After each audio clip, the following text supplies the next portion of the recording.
All right, so example 3, convert the higher order differential equation into a system of first order differential equations. And we're pretty much going to do this the exact same way as we did the general method back up here. And so the differential equation we'll be working with today is x triple prime plus 3 x double prime plus 2x prime minus 5x is going to be equal to sine of 2t. And so the first thing we're going to do is isolate this higher term, which in the general form would be x differentiated n times. So that's going to be x triple prime. So we're just going to move everything else over, move it to that side of the equation, and we're going to end up with x triple prime is equal to negative 3x double prime minus 2x prime plus 5x plus sine of 2t. And so now we're going to be assigning our variables.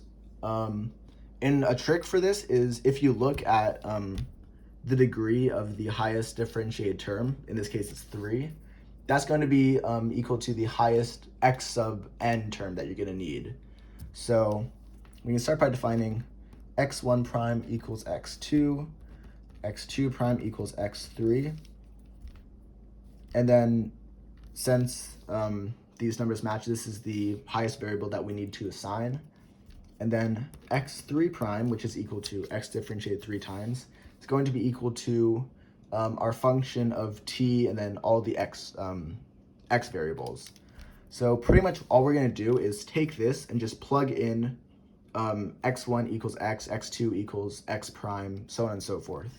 So for this, we're going to get x3 prime equals negative 3x3 minus 2x2 plus 5x1, and then just plus sine of 2t. And if you're having trouble keeping track of like which x sub whatever term is equal to which x differentiate how many times term, it doesn't hurt to start labeling it like x1 equals x, and then x2 equals x prime equals x1 prime, x3 equals x double prime equals x2 prime. So that's just so you have all the x prime terms as well as your relationships between x n minus 1 and xn. So we have our system here, and this is all we need.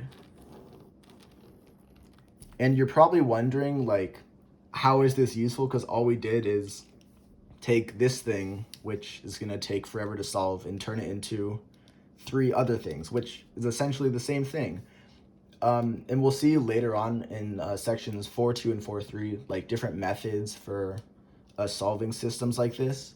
But a really good example of why we need to be able to do this is if you got a differential equation like, say, x double prime equals x cubed, and then plus x prime cubed. This is not going to be very fun to solve, especially because we don't even know how to solve stuff like this. We've never seen equations where derivatives of x are cubed or anything.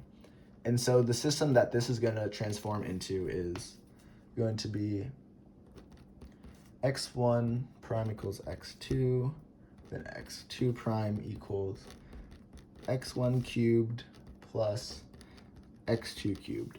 This is going to be so much easier when we have better methods for solving it in later sections than trying to solve this as one equation all on its own.